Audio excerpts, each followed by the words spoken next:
Hello students, आज के lecture में हम वेक्टर के न्यूमेरिकल्स पर डिस्कस करते हैं और आप सब भी अब अपनी शीट में से वेक्टर के क्वेश्चन सॉल्व करिए, न्यूमेरिकल सॉल्व करिए और किसी भी तरीके का कोई डाउट आता है तो आप उस क्वेश्चन का, उस न्यूमेरिकल का पिक मुझे भेजिए बेटा। ठीक, फिर उसके न्यूमेरिकल को अपन लोग यहाँ पे क्या करेंगे बेटा, डिस्कस करेंगे। ठीक, आज अपन कुछ थोड़े से अच्छे क्वेश्चंस, एग्जाम में क्वेश्चंस पे क्या करते हैं, बात करते हैं। तो देखना आप लोगों को क्या रखा है कि when two vectors a and b are added, मतलब आपके पास कोई से भी दो वेक्टर है और उनको आप क्या करते हैं, ऐड करते हैं। ठीक है, जोड़ते हैं। The magnitude of the resultant vector is always, तो आपको बताना है कि जो रिजल्टेंट वेक्टर होगा, परिणामी सदिश होगा, तो उसका जो मैग्नीट्यूड होगा वो सदैव। ठीक, अब आपको ध्यान से देखना, आपके पास दो वेक्टर है a एंड b, आप उनको जोड़ेंगे तो फैक्टर आप लोगों के पास रिजल्टेंट वेक्टर r वेक्टर आएगा कि नहीं आएगा। ठीक, और r वेक्टर आपके पास कितना हो जाएगा, e vector plus b vector. फिर अपन लोगों ने इस r वेक्टर का मैग्नीट्यूड कैलकुलेट करा था और रूट में कितना आया था आप लोगों के पास, a square plus b square plus 2ab cos theta. फिर याद करिए आप लोग, अपन लोगों ने यहाँ पे केसेस पे डिस्कस करा था जिसमें अपन लोगों के पास r वेक्टर का जो मैग्नीट्यूड था, ठीक, वो लेस देन या फिर इक्वल टू होगा किसके, magnitude of a vector plus magnitude of b vector. आई बात समझ आपको, सदिश a के परिमाण और सदिश b के परिमाण के योग के बराबर होगा या उससे छोटा होगा। ठीक, जो कि एक तरीके से ये कौन सी वैल्यू थी, याद करो, या आप लोगों के पास r मैक्स था। इसी तरीके से मिनिमम आया था। मिनिमम में अपन लोगों ने क्या देखा था कि आप लोगों के पास जो रिजल्टेंट वेक्टर है वो बड़ा होगा या इक्वल होगा किसके, magnitude of A vector minus magnitude of B vector और उसके मैग्नीट्यूड। आई बात समझ आप सभी को। ठीक, और ये जो वैल्यू आप लोगों के पास आई थी, ये आप लोगों के पास एक तरीके से क्या आई थी, आर मिनिमम आई थी। ठीक, तो ऐसी कंडीशन पर अपन क्या देखते हैं कि मैं इसको ऐसे भी तो लिख सकता हूं, इस वाली कंडीशन को, इसको भी देखना, इसको देखो आप लोग। ठीक, मैं इसको ऐसे भी तो लिख सकता हूं, मैग्नीट्यूड ऑफ आर वेक्टर, सदिश आर का परिमाण छोटा होगा या फिर इक्वल होगा किसके, a प्लस बी के। और इसको अपन ऐसे लिख सकते हैं a माइनस बी और साथ में क्या लगा दे, मॉड लगा दे, बात तो एक ही। तो आप बहुत ध्यान से देखना कि आपके पास जो ऑप्शन है वो क्या कह रहा है कि greater than a plus B. ठीक है ना, कि जो आप लोगों के पास मैग्नीट्यूड होगा, परिमाण होगा रिजल्टेंट वेक्टर का, वो हमेशा हमेशा क्या होगा, ग्रेटर देन होगा a प्लस बी के। अब a प्लस सी बड़ा, a प्लस बी से तो बड़ा हो ही नहीं सकता है। याद करो अपन लोगों ने बात करी थी, मैक्सिमम वैल्यू इतनी है, अफेक्टेड जो भी रिजल्टेंट होगा वो इससे छोटा ही होगा या इक्वल हो सकता है, इससे आगे नहीं हो सकता है। अगली क्लास में अपन ने बात करी थी, याद करो, रिजल्टेंट वेक्टर की जो वैल्यू आएगी वो r मैक्स और r मिनिमम के बीच में आएगा। r मैक्स से आगे नहीं जा सकता और r मिनिमम से नीचे नहीं जा सकता। आई बात समझ में आ सबको, तो ये तो नहीं हो सकता। अब ये लेस और equal to a plus B, अब आप देखो ना, less and equal to a plus B, it means ये वाला ऑप्शन आपके पास रहेगा। फिर less than a plus B, अब less than a plus B, लेकिन इक्वल टू तो हो सकता है। ठीक है, फिर उसका क्या है, equal to a plus B. तो अब आप देखिए, लेस, यहाँ पे लेस और इक्वल अलग अलग दे दिए जबकि दोनों साथ साथ हैं यहाँ पे। ठीक है, तो अपने पास कौन सा ऑप्शन सही होगा बेटा, बी ऑप्शन सही होगा। आई मेरी बात सुने, देखो जल्दी से इसको एक बार।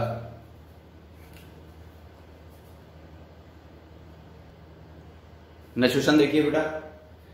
नेक्स्ट क्वेश्चन में क्या कह रहा है आप लोगों के पास, a vector plus b vector plus c vector equal to 0।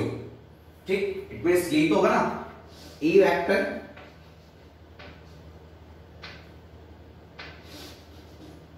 Plus b vector plus c vector equal to 0।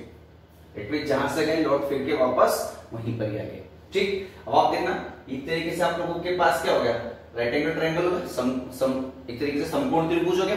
तब आपको ध्यान से देखना, अपन ने ये क्यों बनाया, क्योंकि वो कह रहा है, वो क्या कह रहा है कि a and b are equal in magnitude, मतलब a और b का मैग्नीट्यूड क्या इक्वल है। अपन मान लेते हैं कि a का मैग्नीट्यूड और जो b का मैग्नीट्यूड है वो आप लोगों के पास कितना है, 1 है। ठीक है, और आप लोगों के पास जो c का मैग्नीट्यूड है वो एक तरीके से कितना हो जाएगा, √2 टाइम्स हो जाएगा। किसके, a के मैग्नीट्यूड के, a के परिमाण के या b के परिमाण के, इंटू 1, तो √2 रहेगा ही। अब आप देखना इसका मैग्नीट्यूड, इसका परिमाण कितना है 1, इसका मैग्नीट्यूड, इसका परिमाण कितना है 1 और इसका परिमाण कितना है, मैग्नीट्यूड कितना है √2। तो अफेक्ट है। अब आप देखो परपेंडिकुलर और बेस आप लोगों के पास है इसे, ठीक, तो आपके पास ये जाएगा 1 का स्क्वायर प्लस 1 का स्क्वायर 2, ठीक, और जब हाइपोटेनस फाइंड आउट करते तो रूट लगा देते तो √2। तो एक तरीके से ये आपके पास ट्रायंगल बनेगा कि नहीं बनेगा, ठीक। अब आपको ध्यान से देखना ये और ये साइड दोनों इक्वल है तो फैक्टर ये वाला एंगल 90 डिग्री होगा। और आपको पता होना चाहिए कि जब भी अपन लोग इस तरीके का कंडीशन लेते हैं राइट एंगल ट्रायंगल की, और जब 1 1 और 2 √2 होता है तो ये एंगल आप लोगों के पास कितना हो जाएगा 45 डिग्री, और ये एंगल भी आप लोगों के पास कितना हो जाएगा 45 डिग्री। आई बात समझ में आप सभी को, ठीक। अब आपको ध्यान से देखना, मैं एंगल बिटवीन वेक्टर्स कैलकुलेट करना है मुझे, तो मैं सबसे पहले angle between A vector and B vector पर डिस्कस करता हूं। तो देखिए ये रहा आपके पास ए वेक्टर, ये रहा बी वेक्टर, एक का हेड है एक का टेल है, तो फैक्टर में ए को आगे की तरफ बढ़ा दूं इस तरीके से, तो ये टोटल एंगल कितना हो गया 180 में से 90 गया तो आपके पास कितना बचा 90 डिग्री, तो ये एंगल आपके पास आ जाएगा 90 डिग्री। इसी तरीके से ये वेक्टर बी और ये वेक्टर सी है, तो angle between B vector and C vector, तो फैक्टर में बी को आगे की तरफ बढ़ा दूं इस तरीके से, और ये टोटल एंगल आप लोगों के पास कितना है, ये टोटल एंगल आपके पास 180 हो जाएगा। 180 में से अगर 45 डिग्री जाएगा तो ये वाला एंगल आप लोगों के पास कितना बचेगा 135 डिग्री बचेगा कि नहीं बचेगा, तो आप लोगों के पास ये वाला एंगल कितना हो जाएगा 135 डिग्री। इसी तरीके से सी वेक्टर और ए वेक्टर का हेड और टेल मैच है, इसको आगे की तरफ बढ़ा दूं तो ये एंगल कितना हो जाएगा 180, तो ये एंगल आप लोगों के पास वापस कितना हो जाएगा 135 डिग्री। तो ऐसी कंडीशन पे angle between A vector and C vector is 135 degree. सदिश ए और सदिश बी के मध्य कोण कितना होगा 135 डिग्री होगा। आई बात समझ में, देखो जल्दी से इसको।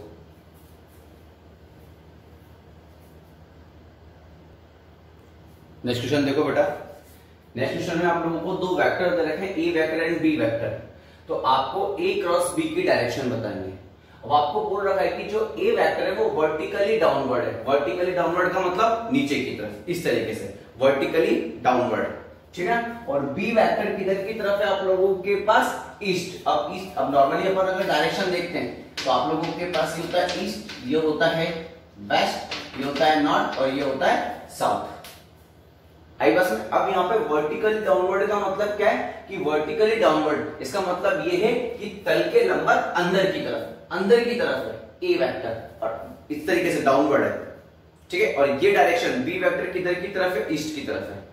आई बस में तो आपके पास कुछ इस तरीके से कंडीशन है, ये तो हो गया आप लोगों के पास ए वेक्टर और ये हो गया आप लोगों के पास बी वेक्टर टुवर्ड्स ईस्ट। आई बस में अब आपको क्या करना है ए क्रॉस बी करना है, मतलब अब आपको क्या करना है कि आप लोगों के पास इधर की तरफ, ठीक है ना, इधर की तरफ आप लोगों के पास ए वेक्टर है। अब ये साउथ में नहीं है, ये अंदर की तरफ है, लेकिन अभी अपन वर्टिकली डाउनवर्ड मतलब इस तरीके से बना रहे हैं इसको, इस तरीके से, ठीक है। और ईस्ट किधर की तरफ है इधर की तरफ, तो ये आप लोगों के पास हो गया एक तरीके से बी वेक्टर। आई बात समझ में आप सभी को। अब अपन नॉर्मली अगर अपन यहाँ पे बात करूं, अगर ये वर्टिकली डाउनवर्ड है इस तरीके से अगर जा रही है तो फैक्टर अगर मैं इसको देखूंगा, ठीक है, तो ये एक तरीके से मैं इसको क्या लिख सकता हूं, अगर मैं बात करूं तो मैं यहां पर एक तरीके से क्रॉस भी लिख सकता हूं, क्योंकि अंदर की तरफ जा रहा है, वर्टिकली डाउनवर्ड किधर की तरफ जा रहा है अंदर की तरफ जा रहा है। अरे बात सुन में, तो आप लोगों के पास ये ए वेक्टर भी हो जाएगा, तो आप ए वेक्टर वर्टिकली किधर की तरफ है डाउनवर्ड है और ये किधर की तरफ है टुवर्ड्स ईस्ट, इस तरीके से। ये तो हो गया वर्टिकली डाउनवर्ड ए वेक्टर और ये हो गया ईस्ट। वो आपको क्या करना है ए क्रॉस बी करना है, तो राइट हैंड थंब रूल। अब आप अपनी फिंगर्स को कहां पे रखेंगे, आप अपनी फिंगर्स को रखेंगे इस तरीके से, ठीक, और किधर की तरफ टर्न करेंगे ईस्ट की तरफ टर्न करेंगे, ठीक है ना। फिंगर्स को किधर रखेंगे वर्टिकली डाउनवर्ड और किधर की तरफ टर्न करेंगे टुवर्ड्स ईस्ट, तो इधर की तरफ टर्न करेंगे कि नहीं करेंगे इस तरीके से, देखो इस तरीके से। तो जैसे आप इधर की तरफ टर्न करेंगे तो आप इधर की तरफ जाएंगे कि नहीं जाएंगे। अरे बस में तो इधर की तरफ अगर मैं बात करूं तो इधर कौन सी डायरेक्शन होगी मेरे पास, तो देखना अगर इधर ईस्ट है इधर वेस्ट है, ठीक है ना, तो इधर नॉर्थ होगा तो इधर क्या होगा आप लोगों के पास साउथ होगा कि नहीं होगा।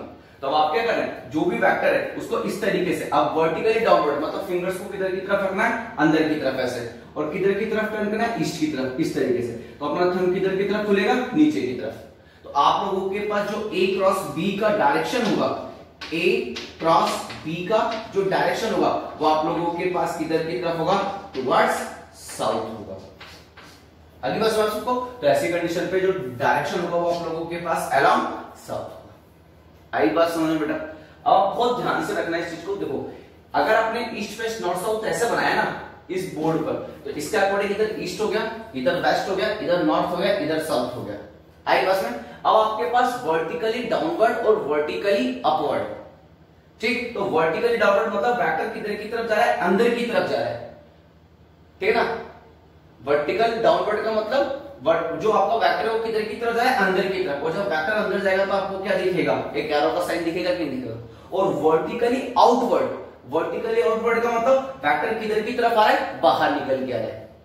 तो अब आपका वेक्टर अंदर की तरफ है, तो फिंगर्स को पहले किधर की तरफ रखेंगे? ए किधर की तरफ है? डाउनवर्ड, मतलब अंदर की तरफ रखेंगे। और अब वेक्टर बी किधर है? इधर की तरफ, तो ईस्ट की तरफ टर्न करेंगे कि नहीं करेंगे? इस तरीके से। तो अपना थंब किधर की तरफ जाके खुला? नीचे की तरफ जाके खुला। तो ऐसी कंडीशन पे जो डायरेक्शन होगी वो आप लोगों के पास किधर की तरफ होगी? साउथ में होगी। आई नहीं बात समझ में आप सभी को? तो जो डायरेक्शन होगी वो आप लोगों के पास क्या होगी? अलोंग साउथ होगी। आई बात सुनने? देखो जल्दी से इसको एक बार। नेक्स्ट क्वेश्चन देखो बेटा। नेक्स्ट क्वेश्चन में क्या है? Rain is falling vertically downwards with speed of 5 metre per second. मतलब एक अपन अगर बात करें तो यहाँ पे क्या कह रहे हैं कि जो बरसात है वो ऊर्ध्वाधर नीचे की तरफ आ रही है, ठीक? और उसकी जो चाल दे रखी है वो आप लोगों को कितना दे रखा है? 5 मीटर पर सेकंड। मतलब वेलोसिटी, मतलब रेन की जो चाल दे रखी है, स्पीड दे रखी है, वो कितना दे रखी है आप लोगों को? 5 मीटर पर सेकंड दे रखी है, ठीक? उसके बाद कह रहा है then represent velocity of rain in vector form. मतलब अब जो आप लोगों के पास ये जो वेलोसिटी है, ठीक है ना, जो रेन की जो वेलोसिटी है उसको अपन लोगों को क्या करना है? वेक्टर फॉर्म में रिप्रेजेंट करना है। अब फैक्ट है जो स्पीड है वो डाउनवर्ड डायरेक्शन में है कि नहीं? मतलब जो रेन है वो किधर की तरफ आ रही है? नीचे की तरफ। तो अगर सिंपल से अगर मैं बात करूं तो यहाँ पे वेलोसिटी ऑफ रेन, ठीक है, जो वेग होगा बरसात का वो आप लोगों के पास कितना हो जाएगा? 5 मीटर पर सेकंड। ये तो परिमाण मैग्नीट्यूड होगा कि नहीं होगा? और डायरेक्शन डाउनवर्ड आ रहा है, नीचे की तरफ आ रहा है, तो मैं इसको क्या लिखूंगा? माइनस का, ठीक है? तो आप लोगों के पास जो वेलोसिटी ऑफ रेन होगा वो आप लोगों के पास कितना हो जाएगा? माइनस का 5 जे कैप, और साथ में क्या जाएगा? मीटर पर सेकंड आ जाएगा।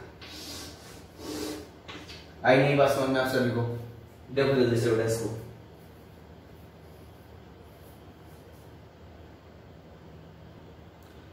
नेक्स्ट क्वेश्चन देखो बेटा। नेक्स्ट क्वेश्चन क्या कह रहा है कि component of R vector in the direction of A vector. मतलब आपको क्या करना है? जो सदिश आर है उसका घटक लेना है, किसके अनुदिश? ए के अनुदिश। तो देखना आप सब, ये आप लोगों के पास ए वेक्टर हो गया, ये आप लोगों के पास इधर की तरफ आर वेक्टर हो गया, इनके बीच में एंगल कितना हो गया? थीटा।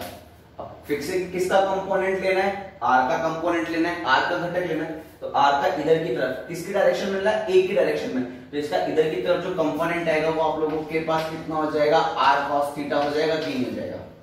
अब कॉस थीटा आते ही मैं किसके पास जाऊंगा? R vector dot A vector equal to R A cos theta, ठीक? तो अब मुझे तो क्या चाहिए? आर कॉस थीटा चाहिए ना, क्योंकि मुझे क्या चाहिए? Component of R vector. Component of R vector का मतलब क्या है? आर कॉस थीटा, ठीक ना? सदिश आर का घटक, सदिश ए के अनुदिश, वो कितना है आप लोगों के पास? Are cos theta. तो यहां से आप लोगों के पास वैल्यू कितनी जाएगी? R vector dot A vector upon में कितना आ जाएगा? ए आ जाएगा, ठीक? और अगर मैं इसको वेक्टर फॉर्म में लिखूंगा तो आर कॉस थीटा। अब देखो आर कॉस थीटा की डायरेक्शन किसके अलोंग है? ए वेक्टर के अलोंग। ए सदिश के अनुदिश है कि नहीं? ठीक? तो ऐसी कंडीशन पे डायरेक्शन में किससे होता था? दिशा किससे होता था? हमेशा यूनिट वेक्टर से, इकाई सदिश से। तो यहाँ पे मेरे पास फैक्ट है, अब जो आर कॉस थीटा है वो किसके अलोंग है? ए वेक्टर के अलोंग है। तो फैक्ट जो डायरेक्शन लिखूंगा वो ए वेक्टर की तो लिखूंगा, और ए वेक्टर की डायरेक्शन को मैं किससे रिप्रेजेंट करूंगा? यहाँ पर कैप से, ए कैप से, ठीक है ना? तो ए कैप क्या हो जाएगा? यूनिट वेक्टर किसका? ए वेक्टर का। इट मींस फैक्ट है किसकी डायरेक्शन किसके अलोंग होगी? ए वेक्टर के अलोंग होगी। तो आप देखना ए कैप, अगर मैं बात करूं R cos theta, R cos theta की वैल्यू कितनी जाएगी? R vector dot A vector upon में कितना हो जाएगा? ए, और यहां पर आपके पास कितना हो जाएगा? A cap. तो वापस को ऐसे लिख सकते हो कि लिख सकते हैं? R vector dot A vector upon में ए, और ए कैप को क्या लिख सकता हूं, ए कैप को लिख सकते हैं अपन आर वेक्टर अपॉन में ए। तो अपने पास आंसर कितना आ जाएगा, R vector dot A vector upon में ए स्क्वायर, और इधर की तरफ आप लोगों के पास क्या आ जाएगा, ए वेक्टर। अब आप देखो first option R vector dot A vector, R vector dot A vector upon में ए स्क्वायर, साथ में ए वेक्टर आ जाएगा। आई बात में देखो जल्दी से इसको एक बार,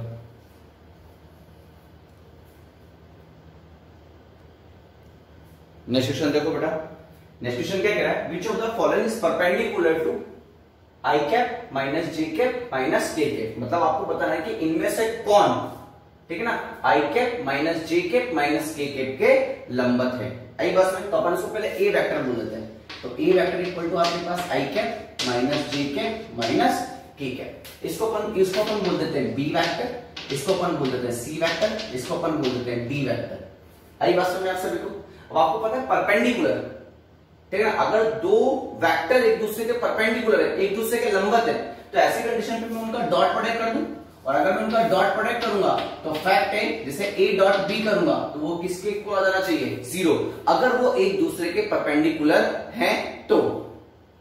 आई बस में तो आप ए डॉट बी करके देखते हैं। तो ए डॉट बी करेंगे तो आई को आई से मल्टीप्लाई करते हैं, तो आई को आई से करेंगे तो यहां पे भी +1, यहां पे भी +1, इधर जे डॉट जे -1 के डॉट के, तो यहां पर भी कितना जाएगा -1 इक्वल टू 0।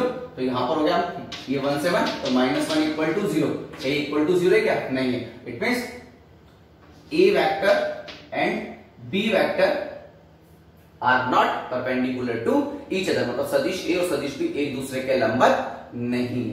पहला तो बात समझ में एक ही नहीं है आप लोगों को,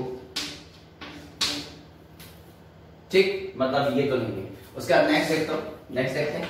अब आप देखिए A vector dot C vector equal to कितना हो जाना चाहिए, 0।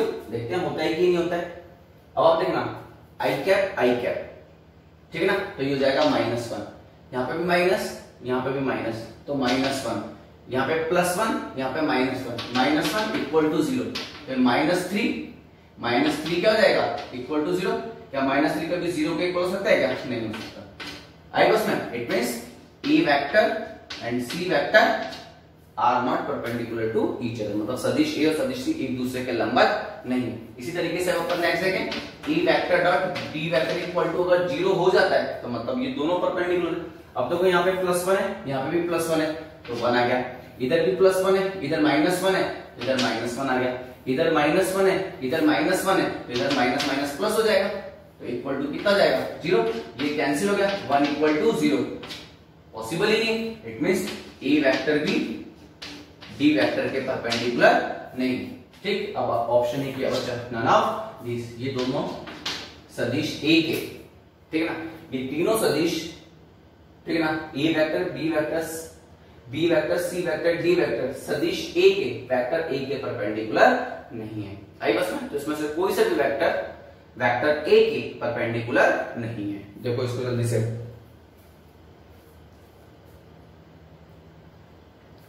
नेक्स्ट क्वेश्चन देखो बेटा। नेक्स्ट क्वेश्चन में आप लोगों को आर वेक्टर गिवन है, और आर वेक्टर कितना दे रखा है आप लोगों को, 3i कैप प्लस जे कैप प्लस 2k कैप दे रखा है, ठीक है ना। तो आपको क्या कह रहा है कि आपको the projection of a vector on the xy plane has magnitude, मतलब जो भी सदिश है उसका xy तल में, ठीक है ना, जो भी घटक आ रहा है, ठीक है ना, जो भी घटक है उसका अपन को क्या याद करना है, परिमाण याद करना है। तो ओनली xy प्लेन में, ठीक। अब ये r वेक्टर है, तो r वेक्टर इक्वल टू कितना, इसको ऐसे लिख सकता हूं rx i cap plus ry j cap plus rz k cap. अब देखो rx क्या है, s एक्सिस पे कितना मैग्नीट्यूड आ रहा है, ठीक। इट मींस एक तरीके से कंपोनेंट हो गया ना, कि जो r वेक्टर है उसका s एक्सिस पर कितना कंपोनेंट आ गया rx, ठीक ना, कितना घटक आ गया rx, और y एक्सिस पे कितना घटक कितना कंपोनेंट आ गया ry, ठीक ना। तो मुझे xy प्लेन पे तो बात करनी है, z तो मैं यूज करूंगा ही, ठीक। तो ऐसी कंडीशन पे मेरे पास rx इक्वल टू कितना हो जाएगा 3 और ry इक्वल टू कितना हो जाएगा 1, ठीक। तो ऐसी कंडीशन पे मेरे पास जो यहां पर मैग्नीट्यूड आएगा वो कितना आएगा R X square plus R Y square, क्योंकि मुझे एक्स वाई प्लेन में ही बात करनी है और कोई सी भी जेड एक्सिस को मेरे को यहाँ पे इन्वॉल्व नहीं करना है। तो ऐसे कंडीशन पे आप लोगों के पास ये कितना हो जाएगा, ये हो जाएगा एक तरीके से 3 का स्क्वायर प्लस 1 का स्क्वायर। तो आप लोगों के पास आंसर कितना आ जाएगा √10 आप लोगों के पास आंसर आ जाएगा। आई नहीं आई बस में, ठीक बेटा। अब आप सभी अपनी शीट के वेक्टर्स के क्वेश्चंस को क्या करेंगे बेटा, सॉल्व करेंगे। सॉल्व करने के बाद ठीक किसी क्वेश्चन में अगर आप लोगों को डाउट आता है ठीक, तो वो आप लोग मुझे व्हाट्सएप करेंगे बेटा, ठीक। और जो भी क्वेश्चन अपन लोगों के पास आएंगे उस क्वेश्चन के अपन लोग बेटा सॉल्यूशन करेंगे, ठीक। अब आप लोग वेक्टर का कंप्लीट न्यूमेरिकल्स आप लोग क्या कर सकते हैं, इजीली सॉल्व कर सकते हैं, ठीक। तो आप स्टार्ट करिए और किसी भी तरीके का कोई डाउट है तो आप लोग मेरे से बात करिए। ओके बेटा, करिए जल्दी से।